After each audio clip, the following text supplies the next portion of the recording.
ಮಲಪ್ರಭಾ ನದಿಗಾಗಿ ಏಕಾಂಗಿಯಾದರೂ ಅಚಲ ಹೋರಾಟ. ರಾಮದುರ್ಗ ತಾಲೂಕಿನ ಡಾಕ್ಟರ್ ಪೂರ್ಣಿಮಾ ಗೌರೋಜಿ ಅವರು ಮಲಪ್ರಭಾ ನದಿಯ ರಕ್ಷಣೆಗೆ ಮುಖ್ಯಮಂತ್ರಿ, ಜಿಲ್ಲಾಧಿಕಾರಿಯ ವಿರುದ್ಧವೇ ಕೇಸ್ ದಾಖಲಿಸಿದ ದಿಟ್ಟ ಮಹಿಳೆ.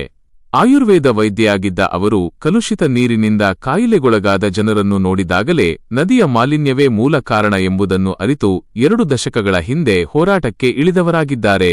ಒಂದು ಕಾಲದಲ್ಲಿ 150 ಮೀಟರ್ ಅಗಲವಾಗಿ ಹರಿದ ಮಲಪ್ರಭಾ ಇಂದು ಅತಿಕ್ರಮಣದಿಂದ ಕಿರಿದಾಗಿತ್ತು.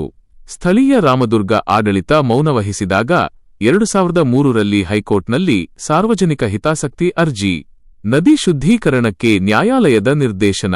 ಜಲಶುದ್ಧೀಕರಣ ಘಟಕ ಕೋಟ್ಯಂತರ ರೂ. ಯೋಜನೆಗಳು, ಆದರೂ ಇವು ಕಾಟಾಚಾರದ ಕಾಮಗಾರಿಗಳು ಎಂದೆನಿಸಿವೆ. ಮಲಪ್ರಭಾ ಈಗ ನದಿ ಅಲ್ಲ, ಕೆನಾಲ್ ಆಗಿದೆ ಎಂದು ಅವರು ಮತ್ತೆ ಲೋಕಾಯುಕ್ತದ ಬಾಗಿಲು ತಟ್ಟಿದರು. ನಂತರ ಮತ್ತೆ 18.18 ಕೋಟಿ ರೂಪಾಯಿ ಅನುದಾನ ಮಂಜೂರು ಆಯಿತು. ಆದರೆ ಪ್ರಶ್ನೆ ಒಂದೇ, ನದಿ ನಿಜವಾಗಿಯೂ ಬದುಕುತ್ತಿದೆಯೇ ಅಥವಾ ಕಾಗದದಲ್ಲೇ ಉಳಿಯುತ್ತಿದೆಯೇ? ಒಬ್ಬ ಮಹಿಳೆಯ ದಿಟ್ಟ ಹೋರಾಟ, ಮಲಪ್ರಭಾ ನದಿಗೆ ಜೀವ ತುಂಬುವ ಹೋರಾಟ ಇನ್ನೂ ಜೀವಂತವಾಗಿದೆ. ಈಗಿನ ಯುವ ಪೀಳಿಗೆ ಸಹ ಪೂರ್ಣಿಮಾ ಗುರೂಜಿಯವರನ್ನು ಬೆಂಬಲಿಸಿ ಹೋರಾಟ ಮಾಡುತ್ತಿದ್ದಾರೆ. ರಾಮದುರ್ಗದ ಮಲಪ್ರಭಾ ನದಿ ಉಳಿದರೆ ನಾಡು ಉಳಿಯುತ್ತದೆ. ಎಲ್ಲರೂ ನದಿಯ ಸ್ವಚ್ಛತೆ ಮತ್ತು ಅಭಿವೃದ್ಧಿಗೆ ಬೆಂಬಲಿಸಿ ಮಲಪ್ರಭಾ ನದಿಯನ್ನು ಉಳಿಸೋಣ.